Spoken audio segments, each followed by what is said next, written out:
everyone, Lou here. If you're new here, I'm a major JoJo fan, so I thought it'd be fun to review JoJo Part 6 since it came out over December. Spoiler warning by the way, as I'll pretty much be spoiling the whole series and previous parts.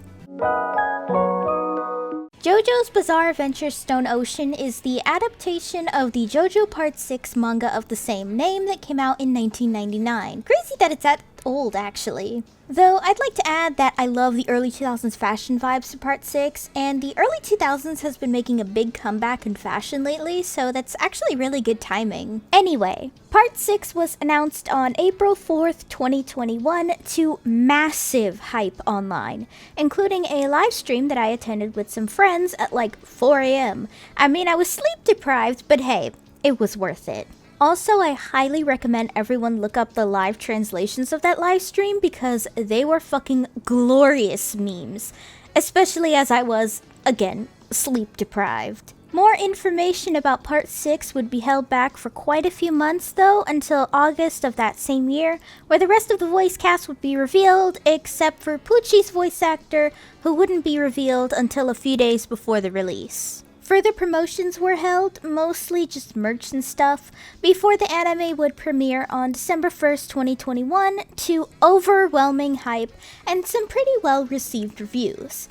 There were some criticisms, of course, the major one being that some of the animation had errors and a reliance of CGI more than any other season of JoJo's. Let's check it out for ourselves and see if this anime is guilty or innocent.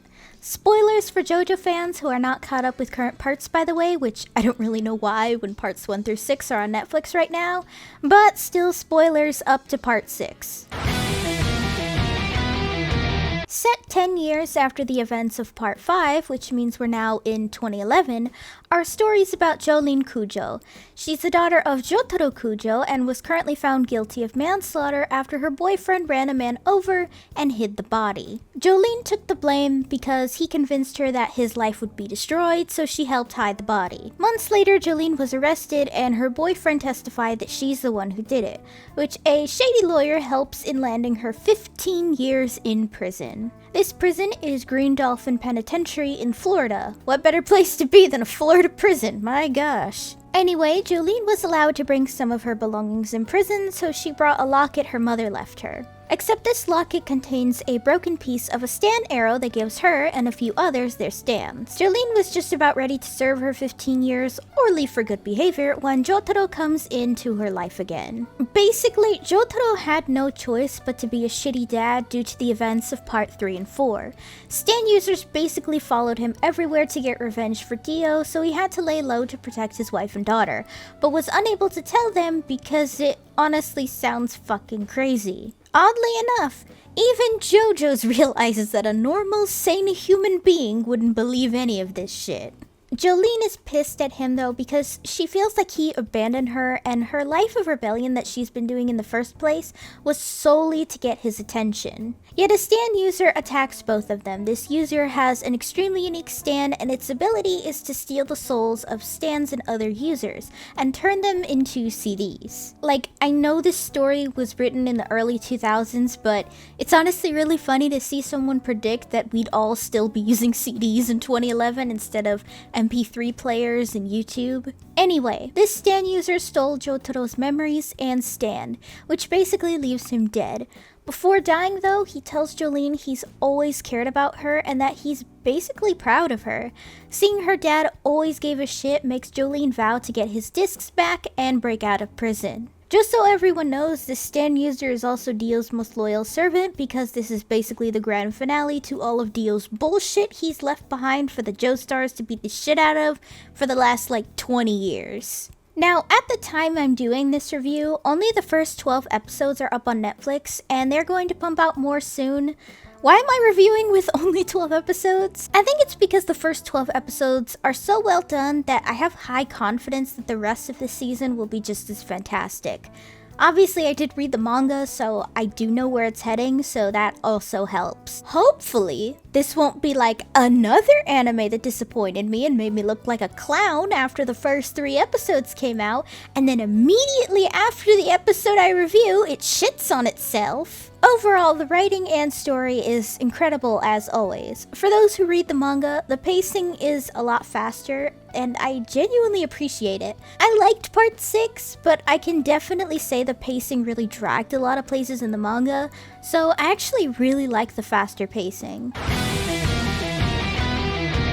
Outside of the badass and incredible 3D opening, the animation for Stone Ocean is pretty good so far.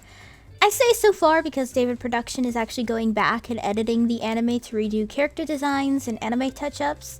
The biggest example of this is Emporio's design, who is a lot more manga accurate and detailed compared to before. Some said this was a sign that Netflix rushed David Productions, and it's possible.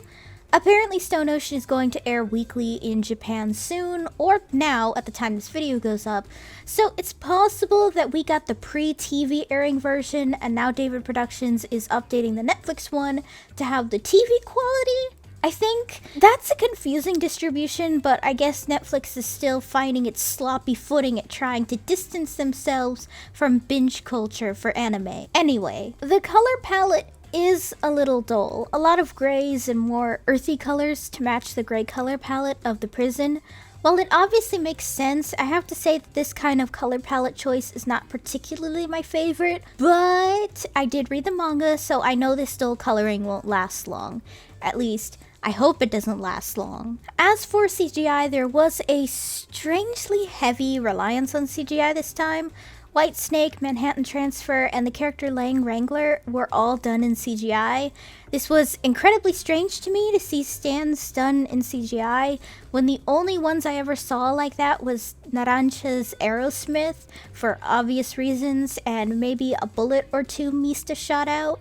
Most of the backgrounds were also CGI, which I found strange. Again, this could be due to Netflix rushing the anime out, and it's very possible that all this CGI will be replaced with 2D artwork when the anime's finished and starts airing weekly in Japan, or by the time the Blu-ray releases for Part 6. As it's known, Blu-ray releases of anime tend to do a lot of touch-ups that they couldn't do on a weekly basis. Overall, the animation is really damn good in some places, but pretty weak in other places. The color palette is also a little dull for JoJo standards, but again, I'm hoping this will change once we get to later and more obviously colorful parts of the manga. I know everyone and their mother has said it, but Ai Farouz is literally the best actress that could have been chosen for Jolene in the original version. You can feel in every line she speaks just how much she channels Jolene.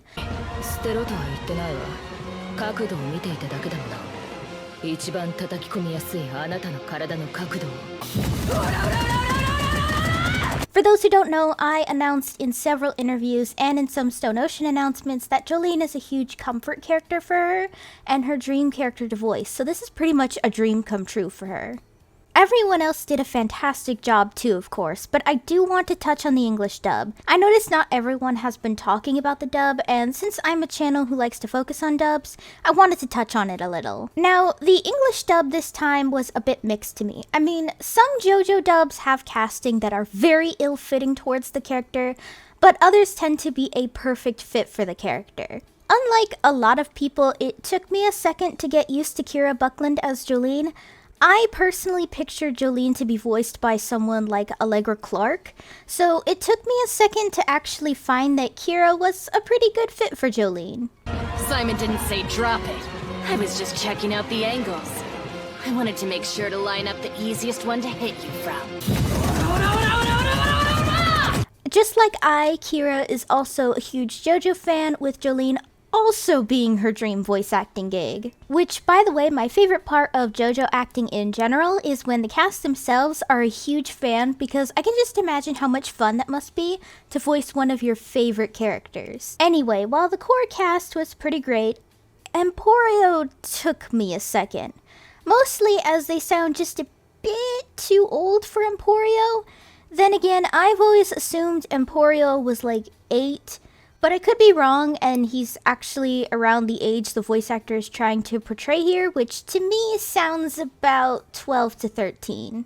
Something people also criticize JoJo dubs for is heavy amounts of cursing, but this anime takes place in America. Cursing like a sailor is a typical fucking Tuesday for America. Overall, the dub is pretty good, but I think it does miss in a few places with voice choices. It's not bad actors, just ones I personally didn't think fit their role and range for the character, if that makes sense. However, I've seen the dub improve with the scripting, just like the animation, so it's possible that the dub will get better once these actors get used to their roles a bit more. Now, JoJo Part 6 is admittedly my least favorite JoJo part. I don't hate it, I don't dislike it, and Jolene is one of my favorite characters. But the part setting of a prison makes for a very boring backdrop to me personally, and the pacing in the manga was too slow for my liking. That being said, this anime made Part 6 a lot more likable to me. The pacing is fixed, the animation helps with scenes I couldn't understand via the panels, and of course the voice acting really helps you feel the energy the plot was trying to convey in the manga. If anything, I find that the Part 6 anime is the definitive way to enjoy Part 6 because it just fixes so many issues I personally had when I read the manga. While yes, it is flawed compared to the other JoJo anime, I have to say that it was still pretty damn incredible. For those who finished Part 5 and want to know if Part 6 is worth watching, absolutely it is. Please give Part 6 a watch because it is genuinely very good. And that would be it for this video. Is JoJo Part 6 your favorite? Do you love Jolene as a character? Personally, I do, but I'd really love to know what you guys think of JoJo's Part 6 down below. Hey guys, thanks for watching! If you liked the video, be sure to give it a thumbs up and consider subscribing if you're new. If any of you would like to help support my channel in any possible way, my Ko-fi page is down below in the description, along with all of my social media. For any subscribers, new or old, who'd like to help with video ideas, or maybe just want to talk about anime or something, I have a fan server linked down below. See you next time!